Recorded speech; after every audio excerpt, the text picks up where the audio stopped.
The Economist.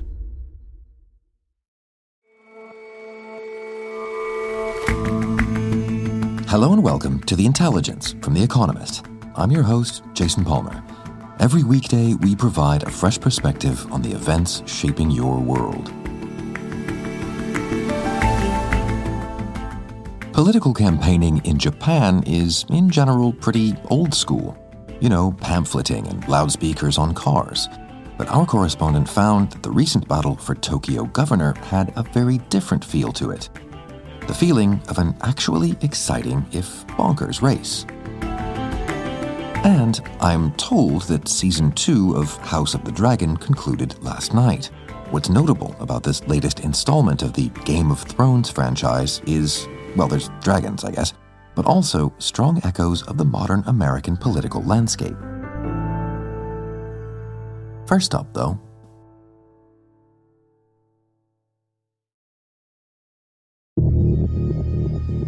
in Britain, it was a weekend filled with shocking scenes of mob violence. Protests broke out in towns and cities across the country following the killing of 3 young girls in a knife attack a week ago. But connecting that horrific crime to the current unrest is murky, thanks to online disinformation campaigns and Britain's crop of influential right-wing rabble-rousers. Mosques have been attacked, rioters smashed windows and then lit fires outside hotels believed to be housing asylum seekers.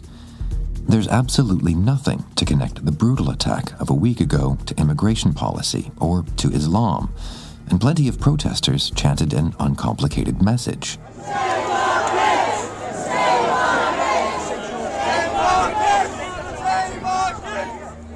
Others revealed their allegiance to Tommy Robinson, one of Britain's most prominent anti-Islam activists.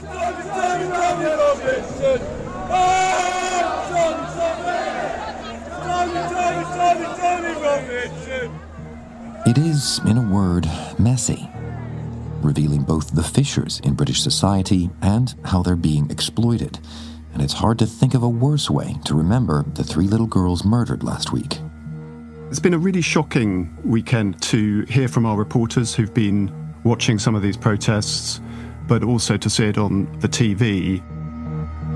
Andrew Palmer is our Britain editor. It feels like a breakdown of social order across English cities that is reminiscent of things that we've seen in the past, but also in some ways more disturbing. And let's wind back a little bit, Andrew, and go through the chronology of this. This has been sort of an unusual story from the start. Yeah, it started with an absolutely appalling tragedy in Southport, which is a town in northwest England, where a knife attack took place and 3 very little girls were murdered. 10 other people were seriously injured. That happened at the start of last week. And then on social media, falsehoods started to circulate about who the attacker was, that this was a Muslim who had arrived illegally in the country on a small boat. That led to the organisation of a rally that turned into a riot in Southport itself, and that has spiralled since then into a series of these organised protests that have then almost all descended into violence. And I guess what's been striking this weekend is that the crowd is not necessarily homogenous, that there are definitely troublemakers from the far right, white nationalists who are out to cause violence. But there are also people who are animated by concerns about immigration and are there to protest peacefully. And then there are also large numbers of youngsters who, as violence kicks off, join in gleefully. So it's quite a complex picture. But broadly, despite the diversity of the crowd, there is sort of a single message around which people are convening, and that is this immigration question, right? Yes, absolutely. So immigration is at the heart of this, but it is also built on a falsehood. So there is a long-running question in British politics about the scale and controllability of immigration. But what really kicked this off was an outright lie on social media that the person behind the knife attack was an illegal immigrant and a Muslim. In fact, the person who's been charged with the attack is someone who was born in Britain. So this is not about illegal immigration at all, but that turned out to be the flame that resulted in some of the disorder we've seen. I think what it does show is that there is enough in the way of prejudice in this country that it doesn't take very much for people to come out onto the streets, and that can then turn into violent disorder. What are the ways, given the situation we've got now, to start addressing that, do you think? There are some deeper issues that one needs to think about and that have been illuminated by the events of the past week. So one is the nature of disinformation. The fact that lies can zing around the internet and gain currency is something that has been known for a while, but it does require different responses from the authorities. So in particular, the police are used to responding rather slowly to this kind of thing. We had an example of this last year as well. There was a woman who disappeared called Nicola Bulley, and social media sleuths came up with speculation about what had caused her disappearance, and that interfered with the police investigation. And it took them, in that instance, a very long time to respond. So agility on the part of the police is one issue when misinformation is taking place. But hang on, that misinformation, disinformation was cleared up fairly early in this process, late last week, as a matter of fact. The real violence of this weekend came when pretty much everybody knows that that initial lie was a lie. Yes, that's true. And what's interesting is that the sort of ground shifts. So people will say, yes, okay, that's true, but we still have a problem with large numbers of immigrants, that there's an issue with cultural assimilation and integration. And what about immigration policy itself? How to address the concerns that people do have in these communities? So I guess there's a difficult rhetorical and policy path here for the government, which is that in the short term, as they are doing, it's really important to be unequivocal in condemning the violence and in ensuring that people are brought to justice. But at the same time, they have to find a way to peel away people who are beyond redemption, the white nationalists, the far right, from those who are worried about immigration and are open to participating in politics as normal. So that's the path that they have to tread. And the way to do that is, firstly, not to make gimmicky promises to stop all immigration or to stop the boats, which is what we've seen from previous administrations and from Reform UK, which is an insurgent right-wing party here. So a recognition that immigration is an issue, a willingness to talk that through with local communities, and a lot of this will be done on very localised issues, such as the housing of asylum seekers in hotels, for example. That is long-term, difficult and grinding policy work. It is not the kind of thing where you snap your fingers and problems are solved. But it is also necessary. There is a danger here that if one demonises everyone who is anti-immigration, that you open the door to populist parties such as Reform UK, and also in driving them into the arms of even more extreme organisations such as the far right.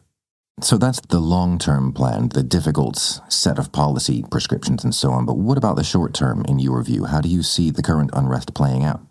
Well, we don't know exactly what is planned or going to happen over the next few days. The government is convening an emergency meeting today to work out its response to the disorder.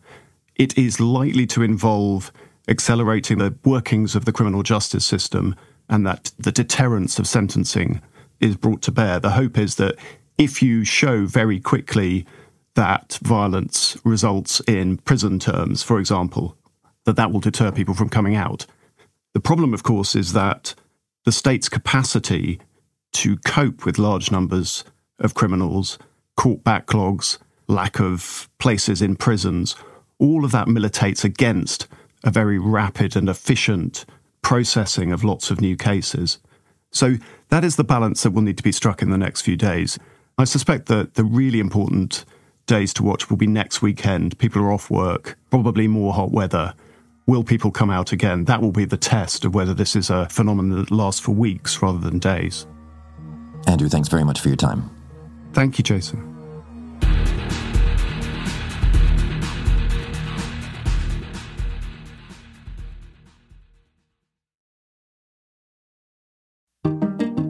Psst, psst, hey, over here, behind the velvet rope. you should come in. We've got a whole world of weekend-long listens, limited-run series on meaty topics, and, of course, our slate of weekly podcasts, like Drum Tower tomorrow on the role of fast food in China, or Babbage on Wednesday on the mathematics of sport. Tap into the richest vein of audio journalism by signing up to Economist Podcasts Plus for just a few bucks or pounds or euros a month. Come on.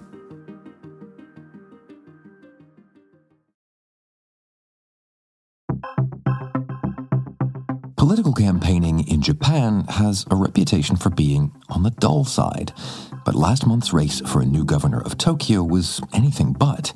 56 candidates traded barbs, not all of them polite. An election poster featured porn. There was a candidate dressed as the Joker from Batman, spouting nonsense on TV.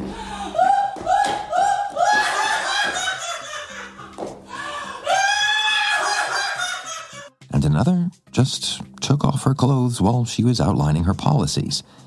In the end, the incumbent, Koike Yuriko, bagged herself a third term. But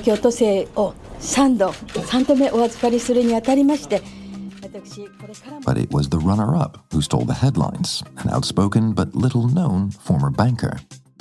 For a long time, Japan has enjoyed a reputation for being free from social media-led populism that has affected a lot of other rich democratic countries. Moeka Iida writes about Japan for The Economist. But the results of the Tokyo's governor's race, and especially the rise of a small-town mayor called Ishimaru Shinji, suggest that Japan might be following a similar trajectory. It sounds completely anachronistic, right? A race without social media, but tell me a bit more about how it played out.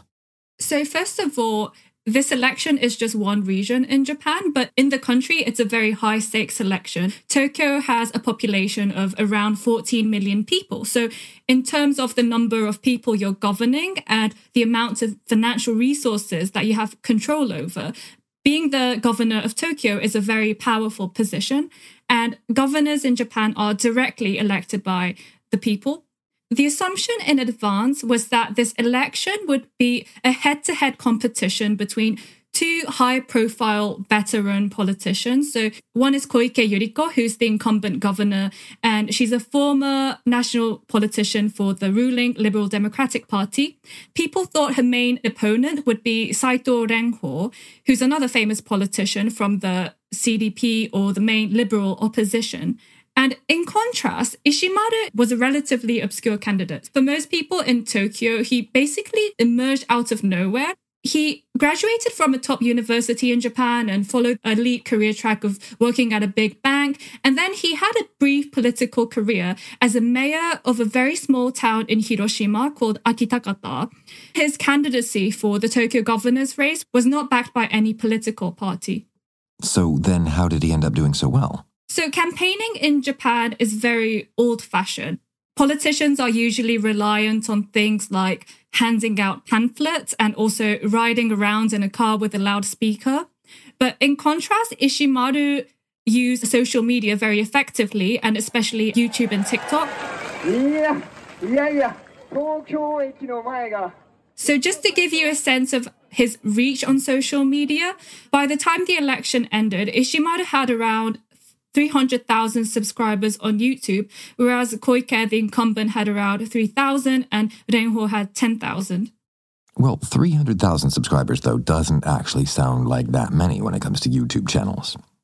Yes, of course, but there were also other external accounts that would share his video, edit and crop his video and make it go viral. When I talk to young voters who don't watch mainstream TV or read newspapers and they spend a lot of time on YouTube or TikTok, they were overwhelmingly exposed to content by Ishimaru.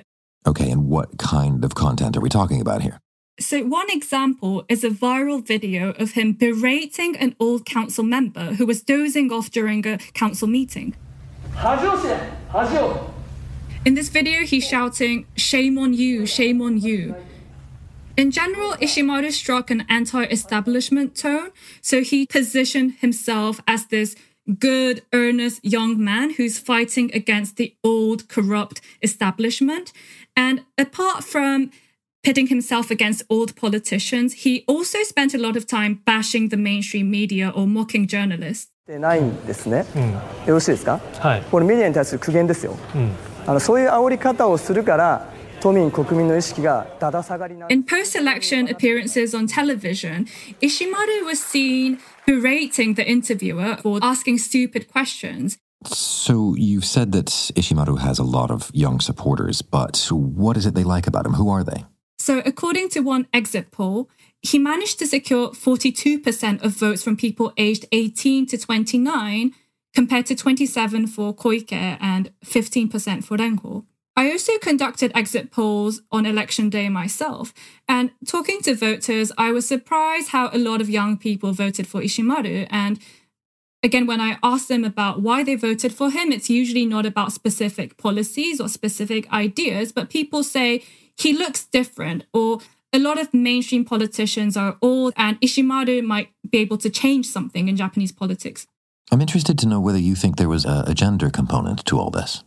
I do think gender did play a role in this election. So when I hear people talk about the top two candidates, I do hear a lot of misogynistic comments like they're too aggressive or they're too strong. Whereas when I look at Ishimaru, I find him very aggressive and hostile in the way he talks. But I do think rather than the division along gender lines, the generational divide was more important in this election. So what do you reckon? Do you think this new style of aggressive campaigning that seemingly appeals to young people is going to change Japanese politics, or at least Japanese campaigning? I think the main takeaway from this Tokyo gubernatorial election is that Japanese voters are actually very hungry for change. Low voter turnout, especially among young people, has been seen as a big issue. But the fact that a lot of young people turned out for this candidate who was not backed by a established political party was indicative of how there probably is an appetite for change, and that social media can actually provide a path for such outsiders. But I don't think the results of the governor's election means that we're going to see a wave of populists rising across the country or in national politics in Japan. In order to enter national politics, a lot of candidates have to run from rural areas where the demographic is much older. So doing well on TikTok might help you get a lot of votes in Tokyo, but you won't get that far in greying rural towns. I think what's interesting is partly why Japan has a reputation of being free from populism is because of the lack of immigration. So in Western countries, immigration is a source of division in society and in politics. But in Japan, we don't have the same problem. But we do have a government that's dominated by a very homogeneous group, by older men. And I think this election is an indicator that people are very frustrated with that. Moeka, thanks so much for your time. Thank you very much for having me.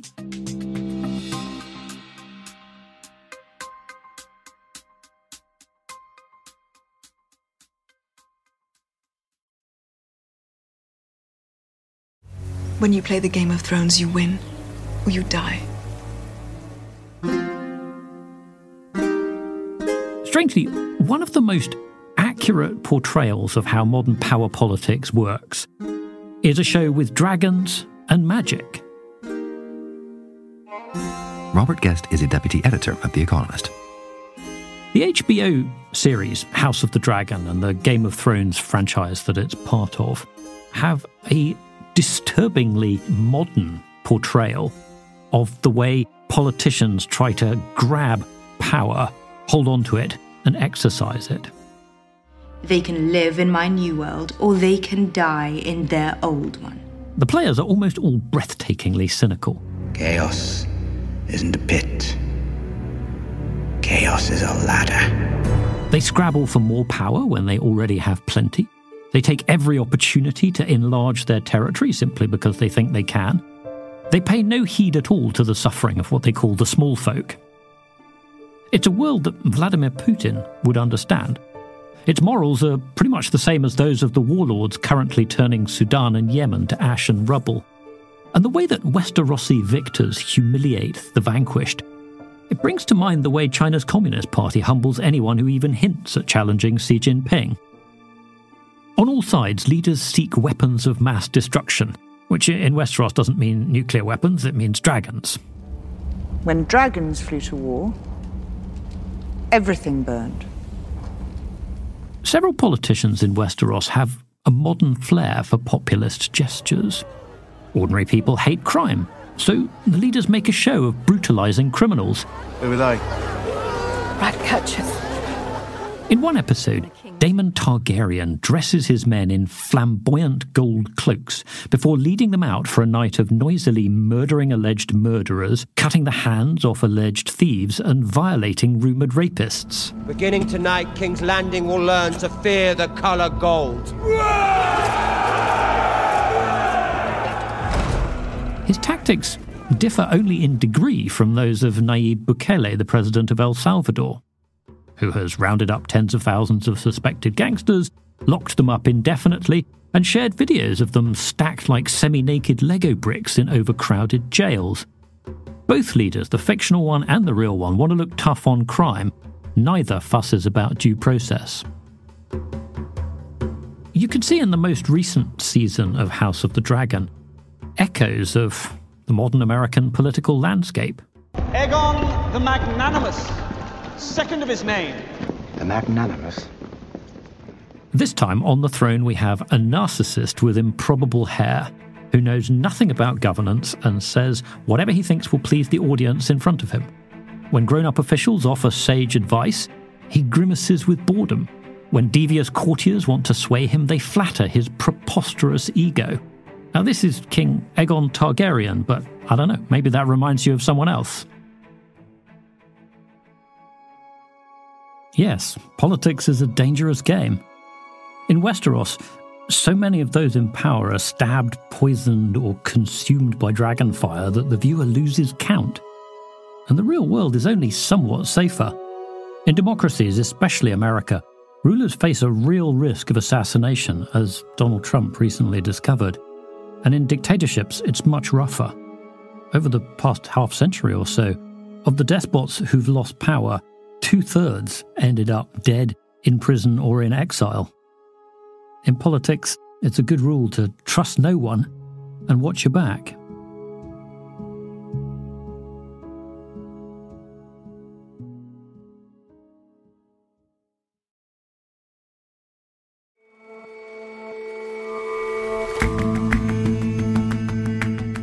That's all for this episode of The Intelligence. We'll see you back here tomorrow.